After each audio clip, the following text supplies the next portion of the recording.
বাসি খোলদার খোল, লাগলো যে দোল।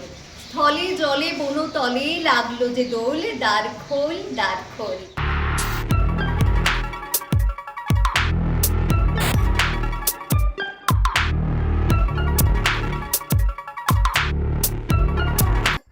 আমরা যাচ্ছি খণ্ডধর ফলস দেখার উদ্দেশ্যে। রাস্তাটা না অসাধারণ।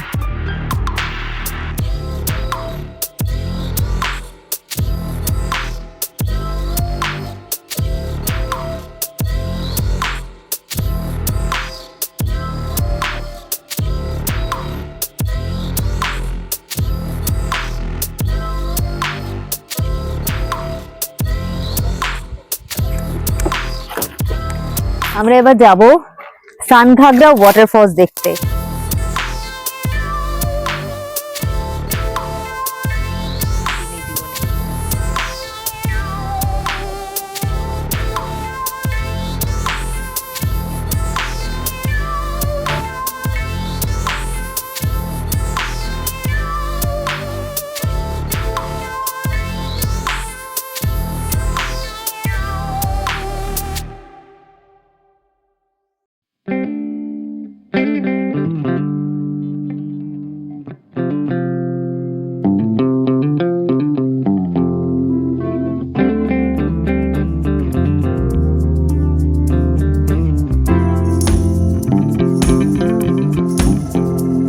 ওয়ান 2021 হাওড়া বারবিল জনশতাব্দী এক্সপ্রেস, যেটা সকাল 6:20 ছাড়ার কথা, আজকে কিছুটা দেরিতে ছাড়ছে।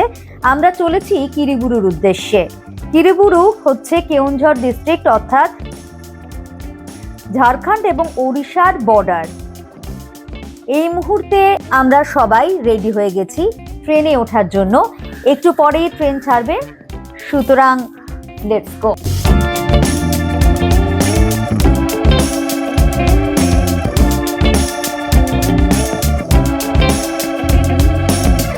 ট্রেনটা প্রথমেই যেটা বলছিলাম যে একটু দেরিতে চলছিল, এবং তারপরে কিন্তু আমাদের যেতে যেতে অনেকটাই দেরি হয়ে যায়।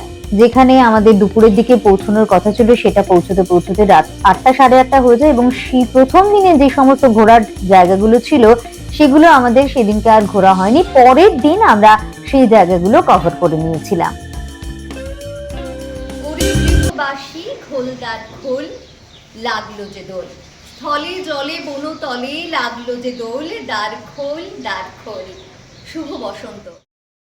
যেদিন আমরা গিয়ে পৌঁছেছিলাম তার পরের দিন, অর্থাৎ 3 তারিখ 3রা মার্চ ছিল দোল উৎসব।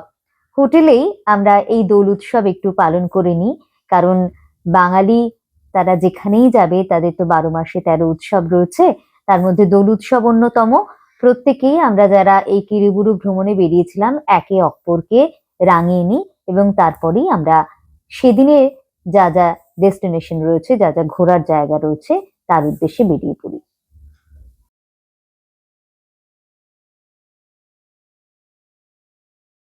হ্যাপি হোলি নয়, হ্যাপি দোল, হ্যাপি দোল যাত্রা, হ্যাপি দোল যাত্রা।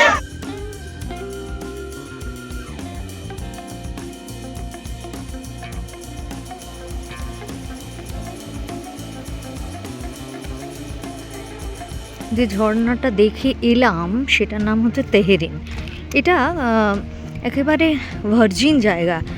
এখানে এসে, অর্থাৎ কিরিবুরুতে এসে যে সমস্ত ঝর্ণাগুলো দেখতে যাওয়া হয়, এটা তার মধ্যে পড়ে না, কিন্তু আমরা এটা দেখলাম। আসলে ভার্জিন জায়গা দেখতে সবসময় খুব ভালো লাগে, এটা তার মধ্যে অন্যতম। এবার আমরা চলেছি আরও একটি গন্তব্যের উদ্দেশ্যে।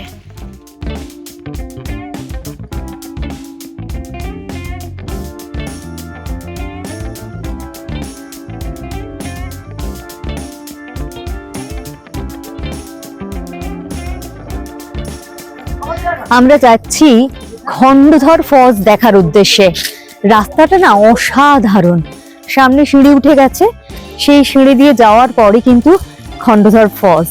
আসলে আজকে আছি আমরা কেওনঝড় পার্টে, এবং আগামী কাল আমরা যাব হচ্ছে সারান্ডার দিকে।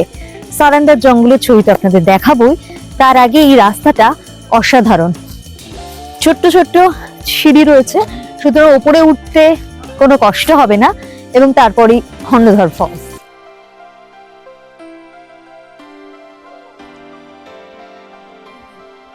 এই যে সিঁড়িগুলো, আর সেই সিঁড়ি দিয়েই উঠে উঠে পৌঁছতে হবে।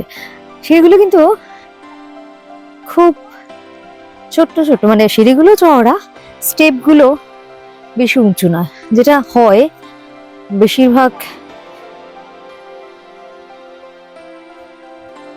ঝর্ণা দেখার জন্য অনেকটা উঁচুতে উঠতে হয়, সেটা ক্ষেত্রে নেই। বেশ সুন্দর।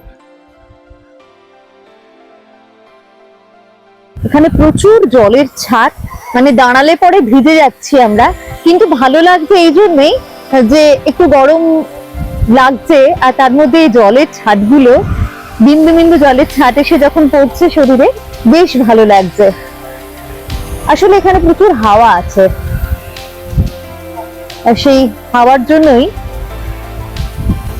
এই জলপ্রপাতের জলের বিন্দুগুলো এসে ছিটছে শরীরে। খুবই ভালো লাগছে এখানটা ওয়েদারটা। অর্থাৎ এই যে রাস্তাটা হাঁটতে হাঁটতে আসছিলাম, যে গরমটা লাগছিল, এখানে এসে যেন একদম ঠান্ডা হয়ে যাওয়া যায় আর দুদণ্ড শান্তি পাওয়া যায়।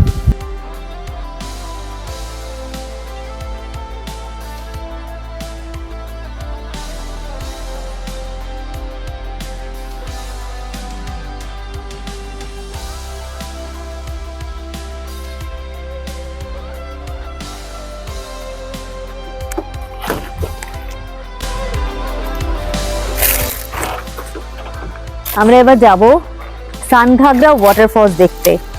এখানে এসে মোটামুটি সবাই সানঘাগরা ওয়াটারফলস দেখতে যায়, তবে এই নেচার পার্কের মধ্যে দিয়ে যেতে হবে।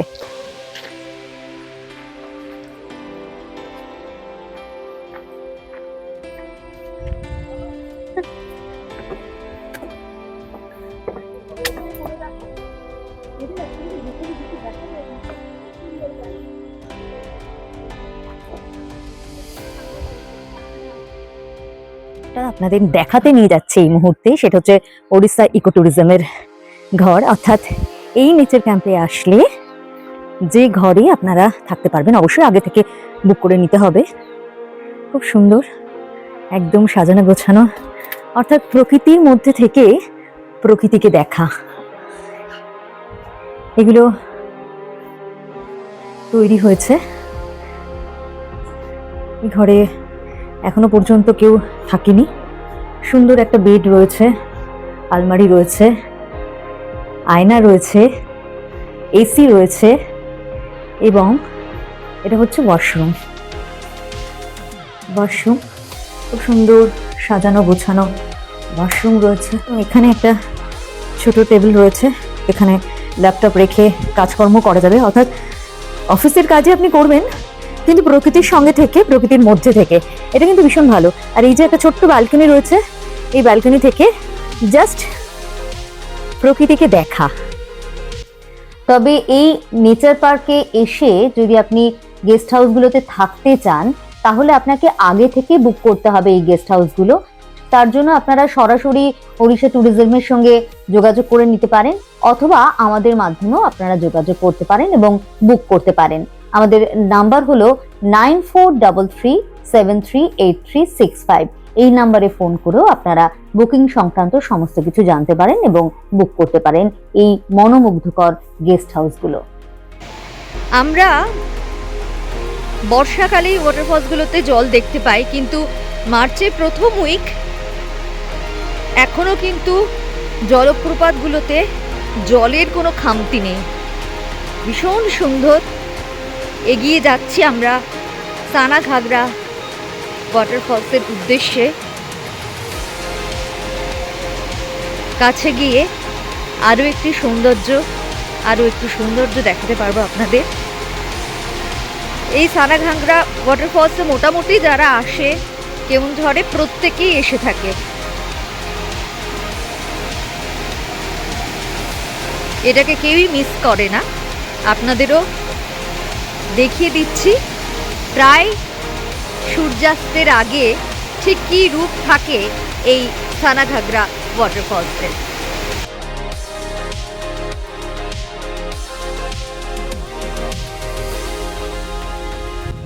সানাঘাগরা ওয়াটারফলস দেখার পর এই ড্যামের সামনে এসে সানসেট দেখার জন্য আমরা প্রায় দৌড়ে দৌড়ে আসার মতো গাড়ি করেই এসেছি, কিন্তু এই সৌন্দর্যটাকে একদম মিস করতে কেউ চায়নি। তাই প্রত্যেকেই চাইছিল সানসেট যেন না হয়ে যায়, সূর্যাস্ত যেন না হয়ে যায়, আমরা যেন দেখতে পাই।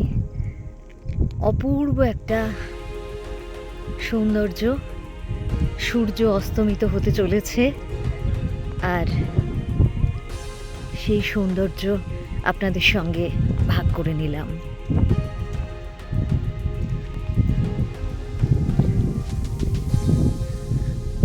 একদম মনে হচ্ছে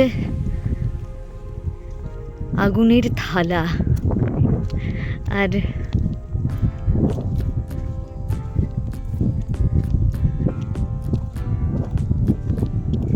সে আগুনের থালা আমরা প্রত্যক্ষ করছি। অসাধারণ একটা সৌন্দর্য। একটু পরেই আস্তে আস্তে ওই পাহাড়ের নিচে ঝুপ করে সূর্যটা ডুবে যাবে।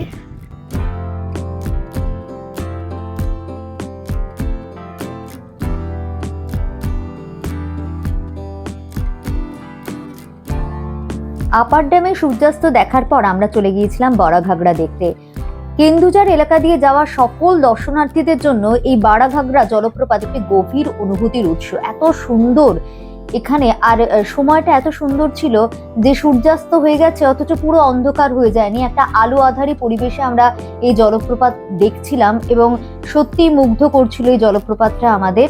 এবং আমি বলবো যে এখানে যারা এসেছেন একবার অন্তত এই বাড়াঘাগরা জলপ্রপাতে এসে এই সৌন্দর্য উপলব্ধি করে যান। এখানে একটা পাটাতন ছিল, রিভলভিং পাটাতন, সেই পাটাতনের উপর গিয়ে তারপরে এই জলপ্রপাতটি দেখতে হয়। এরপরে আমরা চলে আসি কেউনঝড়ের বলদেবজিউ মন্দিরে।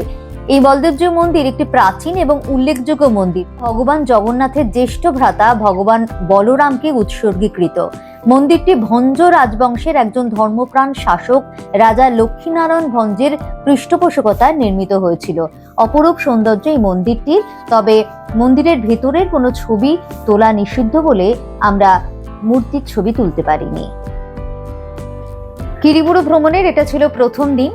দ্বিতীয় পর্ব রয়েছে, এটা ঝাড়খণ্ডের দিকেরটা আমরা দেখাবো আপনাদের দ্বিতীয় পর্বে, তবে তার জন্য অপেক্ষা করতে হবে।